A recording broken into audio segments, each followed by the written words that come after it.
I'm Misti Green, and this is the I Lead Misti Blue Podcast, where strategy meets soul and faith finds its voice. If you've been following this journey, you'll remember where we've been in the difference between accepting it and understanding it. We learn that peace doesn't always come from explanation. Sometimes it's born simply from release. Then, in Suspended to Settled, we found the courage to trust the quiet, to see stillness not as punishment, but as preparation. And now we arrive here at the episode, Nevertheless. There's a kind of silence that only shows up right before surrender. It's heavy, not empty, quiet, but charged with the weight of what's coming next. If you've ever stood between what you knew you had to do and what you wished you didn't, you've touched Gethsemane. Even Jesus had a suspended moment, a moment between purpose and pain, between what he came to fulfill and what his humanity wished that he could just pass. And in that in-between space, he said one word that changed everything: nevertheless. This episode, nevertheless, is about that holy tension between obedience and desire, between surrender and survival, between what hurts and what heals. Pull up your chair, the table is set. Luke 22:39 says, Jesus went out as usual to the Mount of Olives, and his disciples followed him as usual. That's what catches me every time. Even on the hardest night of his life, Jesus still went where he always met the Father. He kneels.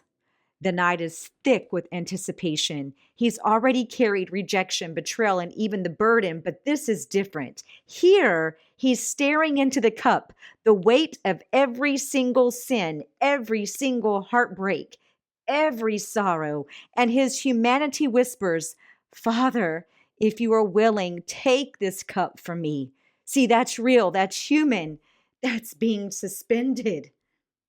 This is the moment where heaven's plan collided with human emotion, where divine purpose met personal pain.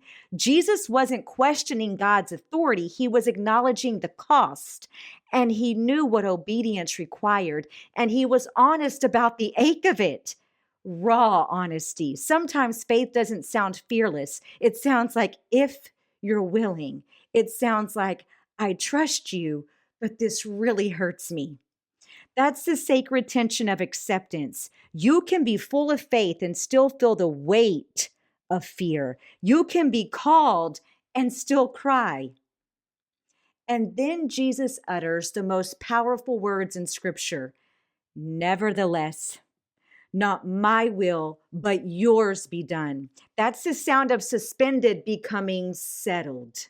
That's the sound of acceptance transforming into alignment. Nevertheless is not defeat, it's decision. It's choosing trust over understanding. It's saying, even if I don't like it, I'll still obey it. Because acceptance isn't passive, it's powerful. It's faith wrapped in surrender. It's peace born out of obedience. When Jesus said, nevertheless, he didn't cancel his plan, he conquered it. He turned human hesitation into holy resolve. Luke tells us that after Jesus prayed, an angel appeared from heaven to strengthen him. That's how God answers sometimes, not by removing the cup, but by strengthening you to drink it. The text says his sweat fell like drops of blood. That's what surrender costs. Everything inside of you that's still resisting to let go is learning to let go. But notice the angel came after the surrender. Strength follows obedience. Peace follows the yes. And then the hardest part, when Jesus turns to his friends, he finds them what? He finds them asleep. He's carrying the world, and they can't even stay awake. Maybe that's familiar. You're in your own Gethsemane, and the people you counted on can't show up for you the way you hoped. But that's part of the suspended space. God isolates you not to punish you, but to prepare you for the purpose that others aren't meant to carry. Some assignments require solitude and it hurts. Some cups can only be carried by you and for a moment and maybe forever alone. After that prayer, Jesus rises different. The situation hasn't changed. The soldiers were still coming, but his posture had. He's no longer pleading. He's prepared. No longer wrestling. He's resolved. He's no longer begging for understanding. He's in the place of acceptance because peace isn't the absence of pain. It's the presence of purpose that is understood. And that's what nevertheless produces a quiet, grounded strength that says, I'm ready, even if it hurts. That's what settled looks like. From the garden, Jesus walks toward betrayal, toward the cross, toward the very thing he wished he could pass. And yet that acceptance became the door to redemption, not through striving, but through obedience. The salvation of humanity began with what? It began with surrender. The resurrection was born from a whispered yes. Sometimes what feels like the end of peace is actually the beginning of purpose.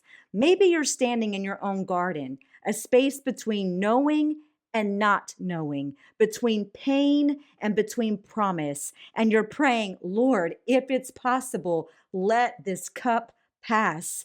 But heaven's silence feels louder than your faith. Hold steady. He sees you in the wrestle. He's not ignoring your cry. He's strengthening your yes. Peace won't always come before obedience, but it always follows it. Here's what Jesus teaches us in Gethsemane. Honesty and faith can coexist. You can cry out and still believe. Strength often shows up after surrender. The angel didn't come until Jesus yielded. Acceptance births redemption. Peace doesn't come through control, it comes through yes. If Jesus, the Son of God, had to walk through a suspended moment, why do we think that we won't? The difference is what we do with it. Do we strive or do we surrender? If you're standing between what you want and what God wills, may nevertheless become your prayer, not as resignation, but as release, not as weakness, but as worship. Because peace isn't found in getting your way, it's found in aligning with His.